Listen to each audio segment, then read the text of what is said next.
Kaya't kakainin ng mga magulang ang mga anak sa gitna mo, at kakainin ng mga anak ang kanilang mga magulang, at ako'y maglalapat ng mga kahatulan sa iyo, at ang buong nalabi sa iyo ay aking pangangalatin sa lahat ng panig.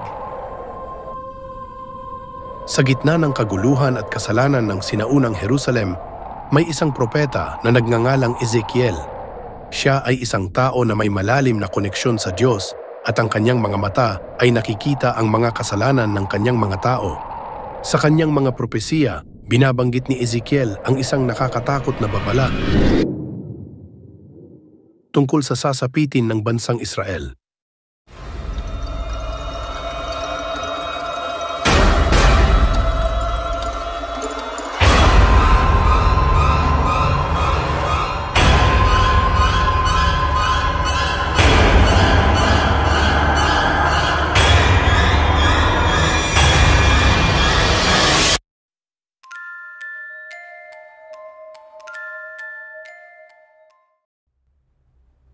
Sa propesiya ni Propeta Ezekiel sa Kabanata 5, Talata 10, binabanggit niya ang isang nakakatakot na babala tungkol sa sasapitin ng bansang Israel.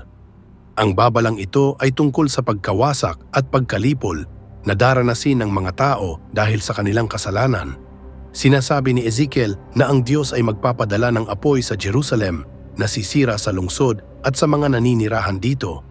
Ang apoy na ito ay magiging simbolo ng puot ng Diyos sa kanilang mga kasalanan at magiging sanhi ng pagkawasak ng kanilang mga tahanan, mga ari-arian at maging ng kanilang mga buhay. Ang mga tao ay magiging parang kahoy na nasusunog at walang makakatakas sa apoy ng puot ng Diyos. Ang mga babala sa propesiya ni Ezekiel ay maaaring mukhang malupit, ngunit mahalagang tandaan na ang Diyos ay makatarungan. Ang kanyang puot ay hindi arbitraryo. Ito ay isang tugon sa mga kasalanan ng mga tao. Ang mga Israelita ay nagsuway sa Diyos, nagpakasala at nag-abandona sa Kanya para sa iba pang mga Diyos. Ang kanilang mga aksyon ay nagdulot ng puot ng Diyos at ang pagkawasak ng Jerusalem ay isang resulta ng kanilang pagsuway. Ang mga Israelita ay nagkasala sa maraming paraan. Katulad ng idolatriya, nagsimula silang sumamba sa ibang mga Diyos na nagpapakita ng kawalang katapatan sa Diyos. Ang mga Israelita ay nagpakita ng kawalang katapatan sa kanilang mga pangako sa Diyos at sa kanilang kapwa. Nagpakasala rin sila sa pamamagitan ng pagsasagawa ng mga karumal-dumal na gawain tulad ng pagpatay, pangangalunya at pang-aabuso. Sila ay naging mapagmataas. Ang mga Israelita ay naging mapagmataas at nag-isip na sila ay mas mahusay kaysa sa ibang mga tao. Ngunit bakit sila pinarusahan? Ang Diyos ay makatarungan at hindi niya hahayaang makaligtas ang mga taong patuloy na nagkakasala. Ang pagkawasak ng Jerusalem ay isang parusa para sa kanilang mga kasalanan. Ang Diyos ay nagnanais na ang mga tao ay magbalik loob sa Kanya at magbago ng kanilang mga buhay.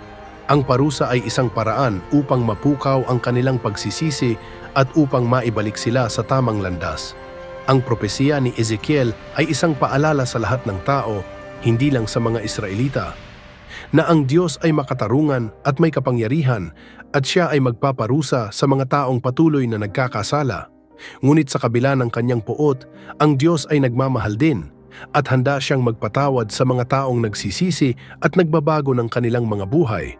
Ang aral na mapupulot natin mula sa propesiya ni Ezekiel ay ang kahalagahan ng pagsunod sa Diyos at ang mga kahihinatnan ng pagsuway.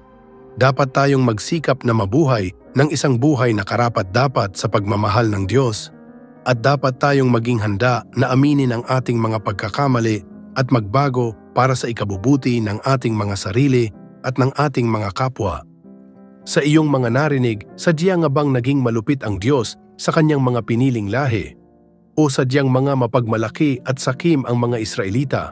Ano-ano naman kayang pangyayari ang pumupukaw ng iyong imahinasyon at nagbigay sa iyo ng malinaw na mensahe? Tandaan na ang Diyos ay ang Diyos ng pag-ibig. Nagpapatawad ito ng walang hinihinging kapalit, lalo na sa mga taong bukal sa loob ang pagsisisi at handang baguhin ang sarili.